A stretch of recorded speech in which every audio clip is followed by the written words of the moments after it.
ఇంకెన్ని ప్రాణాలు పోతే కూటమి ప్రభుత్వం మొద్దు నిద్ర వేడుతుంది. ఇంకెంతమందిని బలి తీసుకుంటే చంద్రబాబులో చలనం వస్తుంది. దేవాలయాలు హాహాకారాలతో మారుమ్రోగుతుంటే ప్రభుత్వానికి ఎందుకు వినిపించడం లేదు? అయిన వారిని కోల్పోయి ఆలయాల వద్ద భక్తులు రోధిస్తుంటే పాలకులకు ఎందుకు పట్టడం లేదు? సామాన్యుల ప్రాణాలే కదా, పరిహారం ఇస్తే సరిపోతుందన్న అలసత్వమా? విషాదం జరిగిన తర్వాత సంతాపం తెలిపితే అయిపోతుందిలే అన్న నిర్లక్ష్యమా? కార్తీక మాసం, అందులోనూ శనివారం, ఆపై వెంకన్న స్వామి ఆలయం. కనీస సౌకర్యాలు కల్పించలేని ప్రభుత్వం పదుల సంఖ్యలో ప్రజల ప్రాణాలను బలి తీసుకుంది. భక్తులు పోటెత్తుతారని ముందస్తు అంచనాలు వేయలేకపోయింది. ప్రచార ఆర్భాటాలు తప్ప ప్రజల రక్షణకు కనీస చర్యలు తీసుకోవడంలో నిర్లక్ష్యం వహించింది.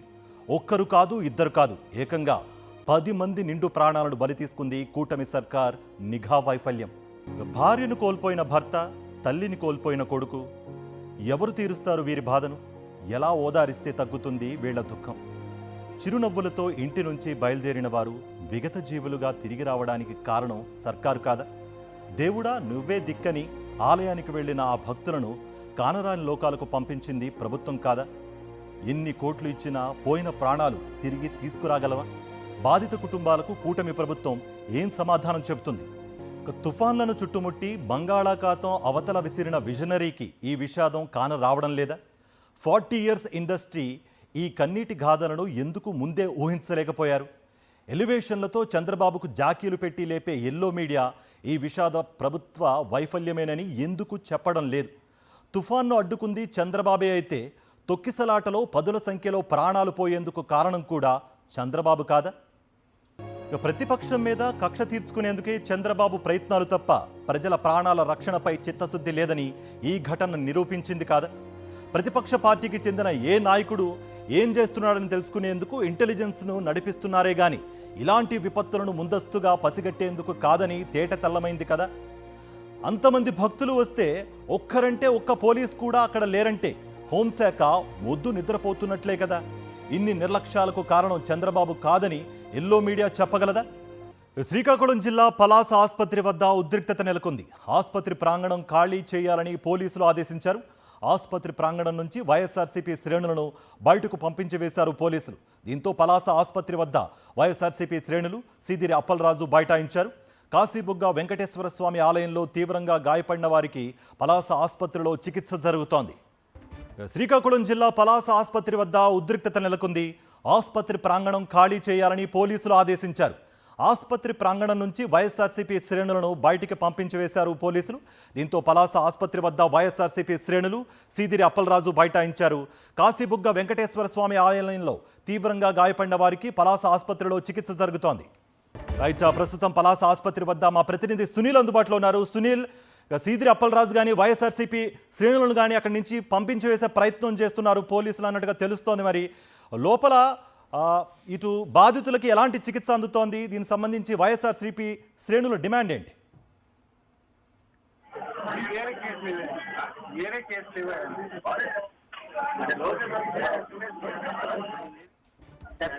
బాధితులను పరామర్శించేందుకు వచ్చిన మాజీ మంత్రి సీదిరి అప్పలరాజుతో పాటు ధర్మాన ప్రసాదరావును కూడా మొదట్లో అనుమతించేందుకు పోలీసులు నిరాకరించారు. అయితే ఆసుపత్రి గేటు వద్దే పోలీసులు వైఎస్ఆర్సీపీ నేతలను మాజీ మంత్రులను అడ్డుకున్న పరిస్థితి ఉంది. అయితే కనీసం బాధితులను పరామర్శించేందుకు వచ్చిన నేతలను కూడా అనుమతించకపోవడంపై వైఎస్ఆర్సీపీ నేతలు తీవ్ర ఆగ్రహం వ్యక్తం చేశారు. పోలీసులు తీరును నిరసిస్తూ కొంత ఆందోళన చేపట్టిన పరిస్థితి నెలకొంది. అయితే బాధితులకి మొదట సీదిరి అప్పలరాజు అండగా నిలబడ్డారు. ఘటనా స్థలానికి ఏదైతే తొక్కిసలాట జరిగిన ఘటనా స్థలానికి మొదట అప్పలరాజు వైఎస్ఆర్సీపీ నేతలే వెళ్లి బాధితులకు సంబంధించిన సిపిఆర్ చేయడం, ఏదైతే ప్రమోషన్ చేయడం చేసిన పరిస్థితి. అనంతరం పోలీసులు వచ్చారు. అయితే ఎక్కువ శాతం వైఎస్ఆర్సీపీ నేతలే మొదట అండగా నిలబడిన పరిస్థితి నెలకొంది. ఈ నేపథ్యంలో కూడా వైఎస్ఆర్సీపీ నేతలను పోలీసులు అడ్డుకోవడం, ఏదైతే పోలీసుల తీరుపై తీవ్ర విమర్శలు వేస్తున్న పరిస్థితి. ఏదైతే వైఎస్ఆర్సీపీ నేతలకు వచ్చిన క్రెడిట్ వస్తుందో దాన్ని పోలీసులు అడ్డుకున్న పరిస్థితి నెలకొంది. దీనికి సంబంధించి అయితే ఇప్పటికే పోలీసులు తీరును నిరసిస్తూ అప్పలరాజు పోలీసులతో వాగ్వాదాన్ని దిగిన పరిస్థితి కూడా నెలకొంది. కార్తీక్, శ్రీకాకుళం జిల్లా పలాస ఆసుపత్రి వద్ద ఉద్రిక్తత నెలకొంది. ఆసుపత్రి ప్రాంగణం ఖాళీ చేయాలని పోలీసులు ఆదేశించారు. ఆసుపత్రి ప్రాంగణం నుంచి వైఎస్ఆర్సీపీ శ్రేణులను బయటకు పంపించేశారు పోలీసులు. దీంతో పలాస ఆసుపత్రి వద్ద వైఎస్ఆర్సీపీ శ్రేణులు సీదిరి అప్పలరాజు బైఠాయించారు. కాశీబుగ్గ వెంకటేశ్వర స్వామి ఆలయంలో తీవ్రంగా గాయపడిన వారికి పలాస ఆసుపత్రిలో చికిత్స జరుగుతోంది. ఇంకెన్ని ప్రాణాలు పోతే కూటమి ప్రభుత్వం మొద్దు నిద్ర వీడుతుంది?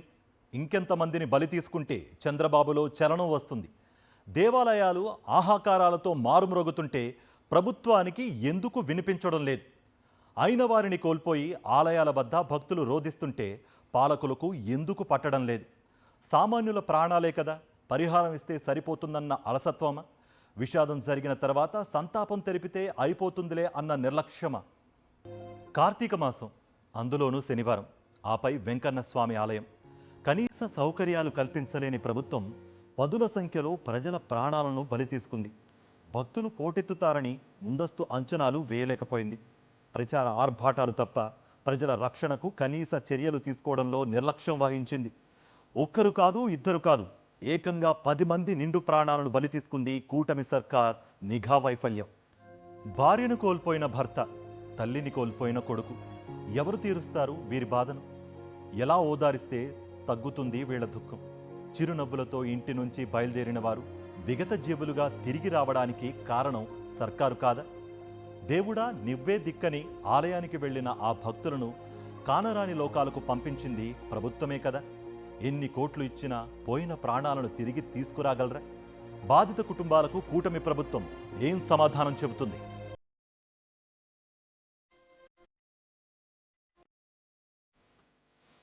తుఫాన్లను చుట్టి బంగాళాఖాతం అవతల విసిరేసిన విజనరీకి ఈ విషాదం కాన రావడం లేదా? 40 ఇయర్స్ ఇండస్ట్రీ ఈ కన్నీటి గాథలను ఎందుకు ముందే ఊహించలేకపోయారు? ఎలివేషన్లతో చంద్రబాబుకు జాకీలు పెట్టి లేపే ఎల్లో మీడియా ఈ విషాదం ప్రభుత్వ వైఫల్యమని ఎందుకు చెప్పడం లేదు? తుఫానును అడ్డుకుంది చంద్రబాబే అయితే తొక్కిసలాటలో పదుల సంఖ్యలో ప్రాణాలు పోయేందుకు కారణం కూడా చంద్రబాబు కాదా?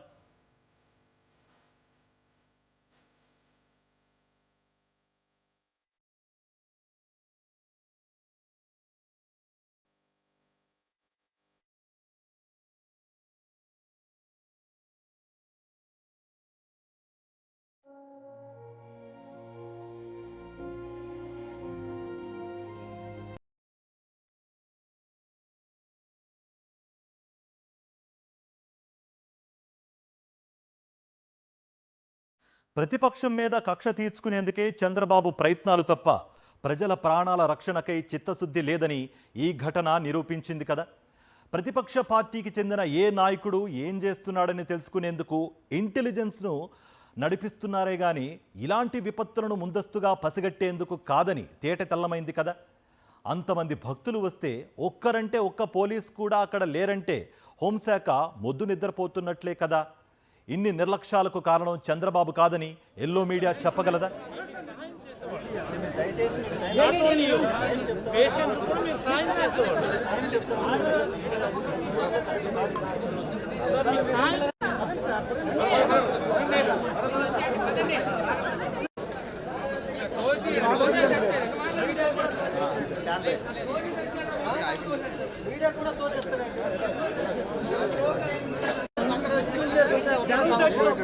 ఇక్కడికి వచ్చి మీడియా కూడా